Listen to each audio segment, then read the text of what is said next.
Shalom, shalom.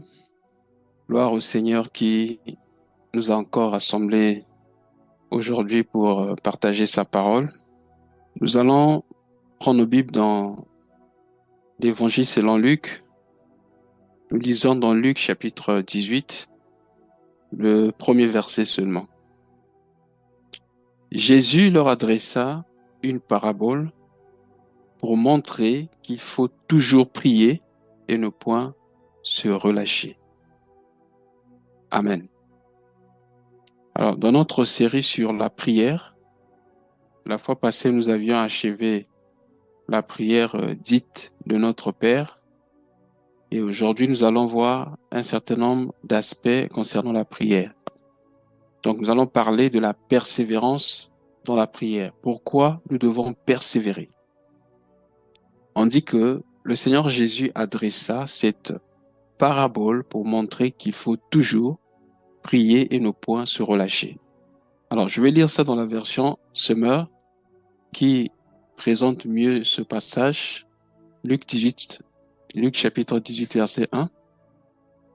Pour montrer qu'il est nécessaire, écoutez bien, pour montrer qu'il est nécessaire de prier constamment sans jamais se décourager. Jésus raconta à ses disciples la parabole suivante. Donc, bien-aimés, toutes les paraboles du Seigneur Jésus-Christ avaient pour but d'enseigner quelque chose concernant le royaume des cieux. La vie du royaume, la marche dans le royaume et surtout l'entrée dans le royaume. Non seulement l'entrée dans le royaume, mais comment faire pour demeurer dans l'atmosphère du royaume étant ici sur terre. Si vous vous rappelez, lors de sa prière sacerdotale, dans Jean chapitre 17, lorsqu'il priait, il dit, Père, je veux que là où je suis, ce que tu m'as donné soit aussi avec moi. Il était avec eux sur terre, mais il était dans une certaine disposition. Et cette disposition-là, c'était la disposition de prière incessante. Et le Seigneur Jésus ne pouvait jamais enseigner quelque chose qu'il n'avait pas pratiqué. Donc lorsqu'il demande aux disciples de faire quelque chose, c'est que lui-même le faisait déjà ou l'avait déjà fait. Alors, la Bible dit qu'il donnait cette parabole pour montrer qu'il fallait toujours prier et ne point se décourager. Pourquoi c'est important que nous puissions persévérer dans la prière?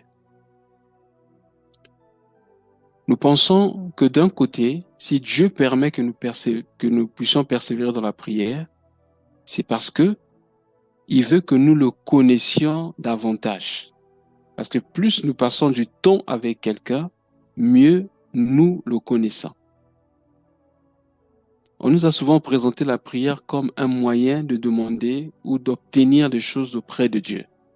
Mais une véritable prière, comme l'avions dit lorsque nous avions introduit ce thème, une véritable prière ne commence pas par le fait de demander. Mais une véritable prière commence par l'écoute. C'est celui qui a bien écouté Dieu qui saura comment prier.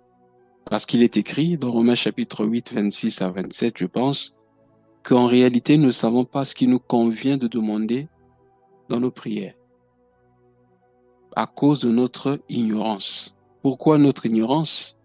Parce qu'il est écrit que les pensées de Dieu ne sont pas nos pensées, les voies de Dieu ne sont pas nos voies. Ce qui peut nous paraître pressant ou urgent aujourd'hui peut ou ne pas être la pensée de Dieu ou urgent pour Dieu. Mais il est important de savoir que nous devons prier selon la volonté de Dieu parce qu'il est aussi écrit dans 1 Jean chapitre 5, verset, je crois, 14 à 15, que si nous avons l'assurance que si nous demandons quelque chose selon sa volonté, alors il nous écoute. Et si nous savons qu'il nous écoute, nous savons que nous possédons déjà ce que nous lui avons demandé. C'est pourquoi le Seigneur Jésus disait souvent, tout ce que vous demanderez en priant, croyez que vous l'avez déjà reçu et vous le verrez s'accomplir. Qu'est-ce qui s'accomplira?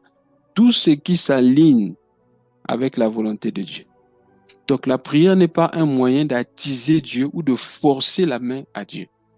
Ce n'est pas un moyen de dire à Dieu de faire ce que nous voulons. Et bien au contraire, la prière, c'est un moyen que Dieu nous a donné afin que nous fassions ce qu'il veut.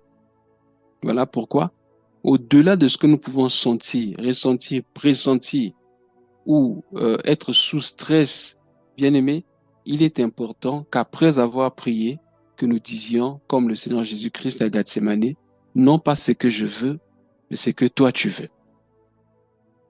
Donc, si Dieu permet que nous puissions insister dans un certain nombre de domaines, bien aimé, c'est pour nous rendre plus forts.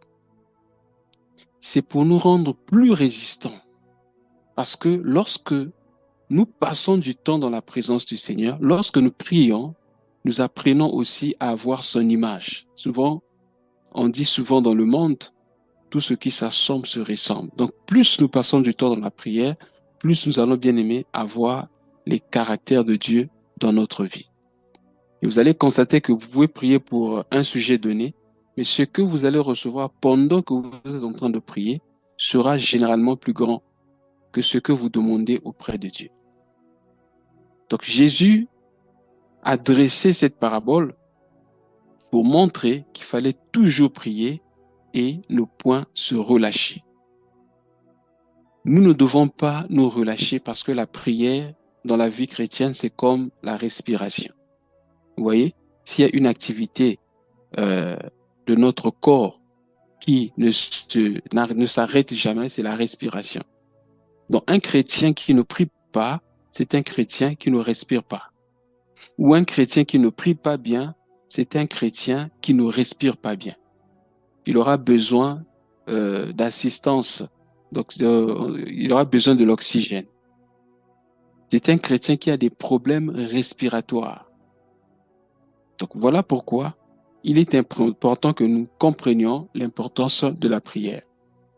C'est vrai qu'au-delà de se présenter devant le Seigneur, de connaître ce qu'il veut, mais il peut arriver que même lorsque nous connaissons la volonté de Dieu dans quelque chose, quand nous avons demandé ou quand nous demandons, que nous ne recevions pas la chose automatiquement. Et c'est là que la persévérance intervient. Vous allez remarquer avec moi ici, dans le cas du prophète Élie. C'est dans 1 Roi chapitre 18.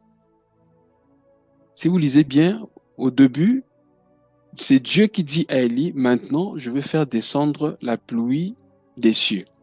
Donc c'était la volonté de Dieu que la pluie descende. Il a même dit à Akab, j'entends un bruit qui annonce la pluie. Toi, va dans la ville, alors moi je monterai sur le mont Carmel. Alors, qu'est-ce qui va se passer? Quand Élie est parti sur le mont Carmel, il monta bien aimé pour prier. Finalement, pour la première fois, il a demandé à son serviteur d'aller voir. Le serviteur n'a rien vu. Élie n'a pas arrêté la prière. Il a continué à prier. C'est 1 Roi chapitre 18. Vous pouvez prendre à partir du verset 40. Bon, disons du verset 41 jusqu'au verset 45. Lorsqu'il monta, il dit à Akab au verset 42, monte, mange et bois. Mais Élie monta au sommet du Carmel et se pencha contre terre. Il mit son visage entre ses genoux et dit à son serviteur, monte, regarde du côté de la mer. Le serviteur monta et regarda, il n'y avait rien. Élie dit 7 fois, retourne. Vous voyez? Ça, c'est la persévérance. La persévérance ici, sur le même sujet. C'est pas un péché de prier pour la même chose plusieurs fois. Ce n'est pas aussi un manque de foi. Pourquoi je le dis? Parce que notre Seigneur lui-même, à Gethsémane, il a prié pour le même sujet à 3 reprises. Il ne s'agit pas ici de répéter, mais si l'Esprit te conduit à prier pour la même chose plusieurs fois, tu dois continuer. Mais si tu sens dans ton esprit que Dieu t'a déjà exaucé, alors tu ne continues plus à prier pour le même sujet, mais là maintenant tu continues à offrir à Dieu les actions de grâce, la reconnaissance. Tu dis merci pour ce que Dieu a déjà fait, même si tes yeux n'ont pas encore vu. Or, Élie cherchait un signe. Il est écrit qu'il dit à son serviteur, 7 fois, retourne voir. Imaginez-vous, la première fois, il va, il ne voit rien. Deuxième fois, il va, il ne voit rien. Troisième fois, il va, il ne voit rien. Quatrième fois, jusqu'à 7 fois. Et à la 7e fois, il dit, voici un petit nuage qui s'élève de la mer et qui est comme la paume de la main d'un homme. Oh, bien-aimé dans le Seigneur. C'est mystérieux ces choses. Remarquez, il a vu comme un nuage qui montait de la terre, ok? Mais qui avait la forme d'une main. C'est cet nuage-là qui a fait quoi? Qui a relâché, pardon, c'est ce nuage-là qui a relâché, c'était juste un petit nuage, hein, je lis le verset 44. À la 7e fois, il dit, voici un petit nuage qui s'élève de la mer et qui est comme la paume d'un homme. Nous allons voir le mystère de la prière ici. La Bible dit, ce qui est fermé sur la terre sera fermé dans les cieux. Ce qui est ouvert sur la terre sera ouvert dans les cieux. Bien aimé, il y a des choses que nous recevons gratuitement d'auprès de Dieu. Mais dans certains cas, bien aimé dans le Seigneur, nous devons prier. C'est très important. Pour que la terre porte de fruits, parce que sur la terre, il y avait la sécheresse partout. Il n'y avait pas d'arbustes, mais alors que la germination y était déjà. C'est-à-dire que la terre était disposée à produire un certain nombre de choses. Mais ce qui faisait que la terre ne produise pas, c'est parce qu'il n'y avait pas de pluie. Hein, c'est écrit dans Genèse chapitre 2, on peut le lire. Genèse chapitre 2, à partir du verset 4, alors que de Genèse 1 jusqu'à 26, là-bas, on parle déjà de la création, mais vous allez voir ici, on explique maintenant la création. Genèse chapitre 2, à partir du verset 4. On dit, voici en réalité les origines des cieux et de la terre, hein, quand ils furent créés. Lorsque l'Éternel Dieu fit une terre et des cieux, aucun arbuste des champs n'était encore sur la terre, et aucune herbe des champs ne germait encore. Et car l'Éternel n'avait pas fait pleuvoir sur la terre, et il n'y avait point d'homme pour cultiver le sol. Maintenant, remarquez, une vapeur s'éleva de la terre et arrosa toute la surface du sol. Ainsi, l'Éternel forma l'homme de la poussière de la terre. Il souffla dans ses narines un souffle de vie et l'homme devint un être vivant. Donc, la terre était prédisposée à se reproduire. Cette même terre-là était prédisposée à former l'homme. Mais l'homme n'était pas formé, ou plutôt la terre ne germait pas encore, parce que l'Éternel Dieu n'avait pas encore fait pleuvoir sur la terre. Mais pour que la pluie tombe, qu'est-ce qui s'est passé? Une vapeur s'éleva de la terre, ensuite arrosa toute la surface de la terre. La vapeur, c'est l'image de la prière. Frère, il y a des choses que tu verras dans ta vie, que ce soit dans le domaine spirituel, le domaine émotionnel et même physique, que lorsque tu vas apprendre à faire lever la vapeur, c'est la vapeur de la prière qui va aller bouger les choses au ciel là-bas, qui va relâcher la pluie, qui va, bien aimer, changer, bien aimer, les choses sur la terre. C'est très important. Je sais que ça, c'est prophétique. Ça parle aussi, bien aimé dans le Seigneur, de la résurrection de Jésus-Christ. Car lorsque Christ a quitté la terre, il a été ressuscité, il est monté vers le Père. En retour, qu'est-ce qu'il a lâché? Il nous a laissé l'Esprit. Quand Christ est monté, l'Esprit est descendu, bien-aimé, sur les disciples, comme bien-aimé l'eau. C'est pourquoi il a dit, si quelqu'un a soif, qu'il vienne à moi. Les fleuves d'eau vive couleront de son sein. Il avait dit qu'il parlait de l'esprit que les disciples allaient recevoir. Jean chapitre 7, pourquoi 37 à 39. Donc, l'eau, la vapeur qui est montée, c'est l'image de Christ ressuscité qui monte vers le ciel. Mais lorsqu'il est monté, il dit, il faut que le Fils de l'homme soit élevé. Il faut que je m'en aille. Quand je serai parti, alors le Saint-Esprit descendra. Mais vous, qu'est-ce que vous devez faire? Restez à Jérusalem jusqu'à ce que vous recevez la puissance d'en haut. Qu'est-ce qu'ils faisaient à Jérusalem, ces gens?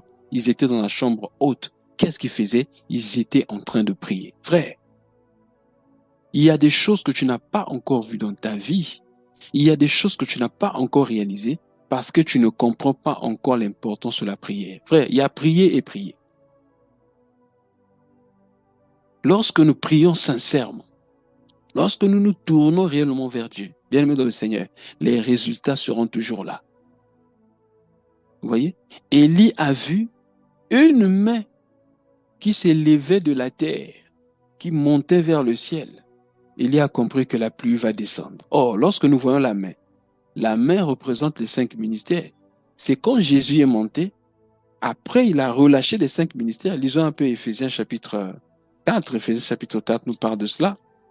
Éphésiens chapitre 4, on peut prendre à partir du verset 7 jusqu'au verset 11. Hein? Bon, jusqu'au verset 12 pour plus de compréhension. Éphésiens chapitre 7, pardon, Éphésiens 4, 7 à 11. Il est écrit, mais à chacun de nous, la grâce a été donnée selon la mesure du don de Christ. C'est pourquoi il est dit, étant monté en haut, il a emmené des captifs. Il a fait des dons aux hommes. Or, que signifie il est monté, sinon qu'il est aussi descendu dans les régions inférieures de la terre? Celui qui est descendu, c'est le même qui est monté au-dessus de tous les cieux, afin de remplir toutes choses. Et il a donné les uns d'être comme apôtres, les autres comme prophètes, les autres comme évangélistes, les autres comme pasteurs et docteurs. Vous voyez, bien-aimés dans le Seigneur. Donc, étant monté, comme la main d'une main, il a pris des captifs. Les captifs, ce sont les 5 ministères. Et les 5 ministères, il les a lâchés comme de l'eau, afin d'abreuver la terre, pour que la terre produise des fruits dignes de repentance. Parce que l'homme a été formé par la poussière de la terre. Mais le produit de quoi? De la prière.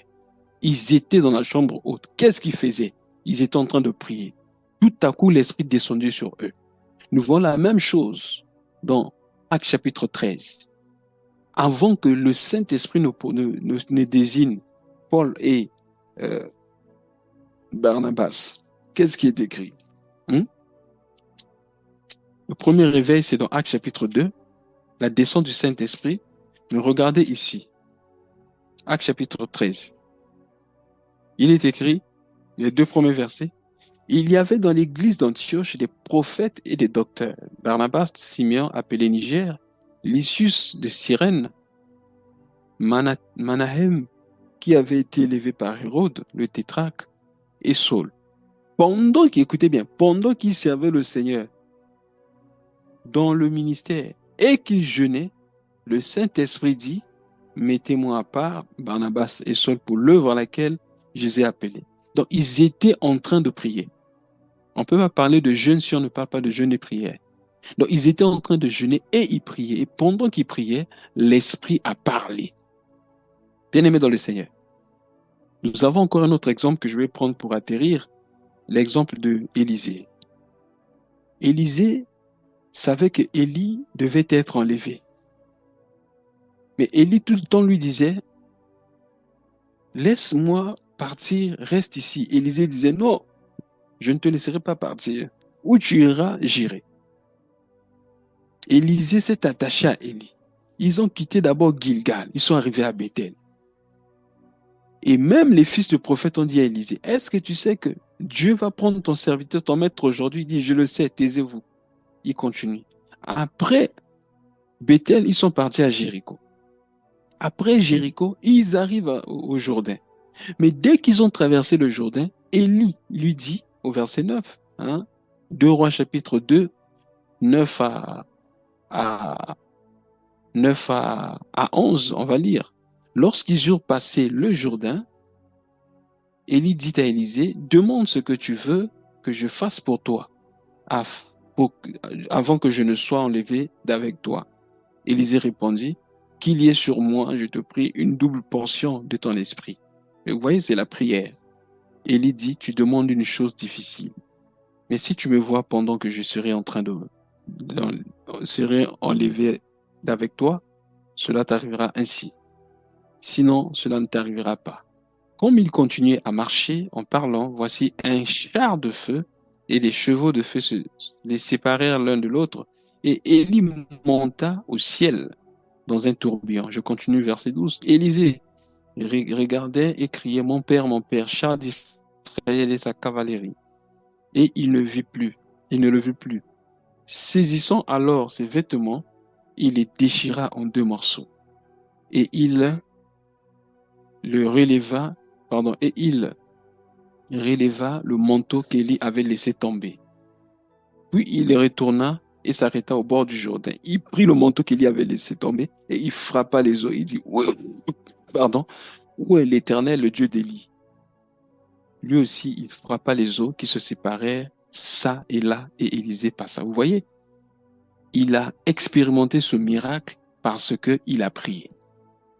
Bien aimé, la persévérance dans la prière est très importante. Imaginez-vous que Élisée décide de rester depuis Gilgal quand Élie lui a dit reste ici. Ou s'il décidait de rester à Jéricho. S'il décidait de rester avant le Jourdain, il ne devait rien avoir. Mais depuis Gilgal jusqu'à Bethel, jusqu'à Jéricho, jusqu'au Jourdain, Élisée était toujours attaché à Élie. C'est là encore, bien aimé, l'image de la persévérance dans la prière. Vous savez, l'une des choses où la Bible nous parle de la foi d'Élie, la persévérance de la prière d'Élie, vous savez, c'est dans quel cas? Où on dit qu'Élie était un homme de la même nature que nous. Souvent, nous lisons ça, mais nous ne regardons pas le contexte. C'était dans quel contexte? Je vais ici attirer notre attention sur l'évangélisation et la persévérance dans l'évangélisation, ou lorsque nous sommes déterminés à voir quelqu'un être sauvé. Prenons un peu Jacques chapitre 5. Regardez. On dit au Jacques chapitre 5, on peut prendre du verset 5, du verset 13, Jacques chapitre 5, du verset 13 jusqu'au verset 20. Donc Jacques chapitre 5, du verset 13 jusqu'à la fin. On dit ceci. Quelqu'un parmi vous est-il dans la souffrance qu'il prie? Quelqu'un est-il dans la joie qui chante des cantiques? Quelqu'un parmi vous est-il malade qu'il appelle les anciens de l'Église et que les anciens prient pour lui en l'ayant d'huile au nom du Seigneur? Écoutez, la prière du juste, la prière de la foi sauvera le malade et le Seigneur le relèvera. Et s'il a commis des péchés, il lui sera pardonné. Verset 16. Confessez donc vos péchés les uns les autres et priez les uns pour les autres afin que vous soyez guéris.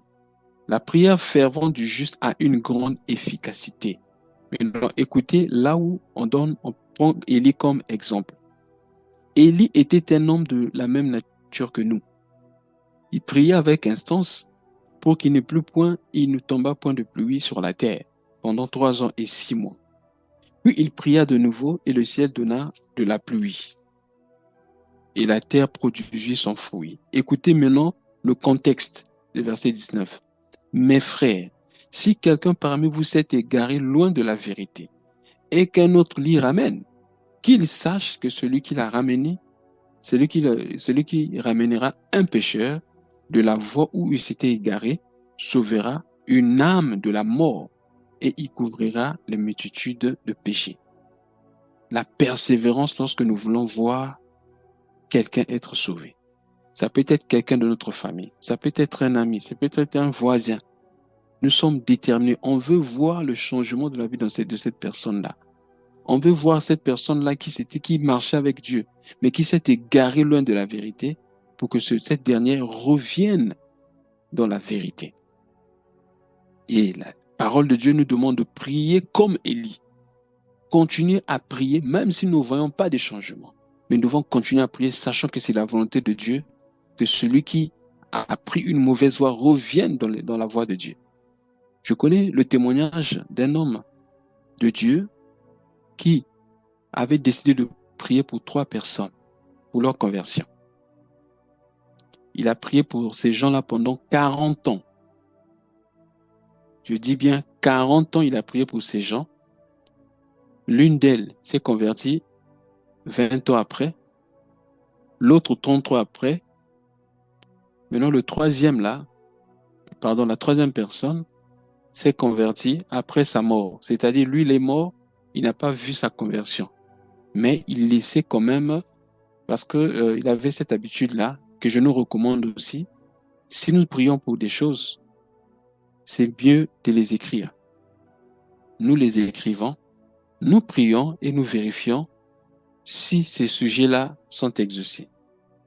Et cela va nous aider à mettre ça comme mémorandum, c'est-à-dire nous rappeler de comment Dieu nous a exaucés. Et cela peut nous aider aussi à offrir à Dieu des actions de grâce pour des prières faites. Car très souvent, nous prions pour des sujets.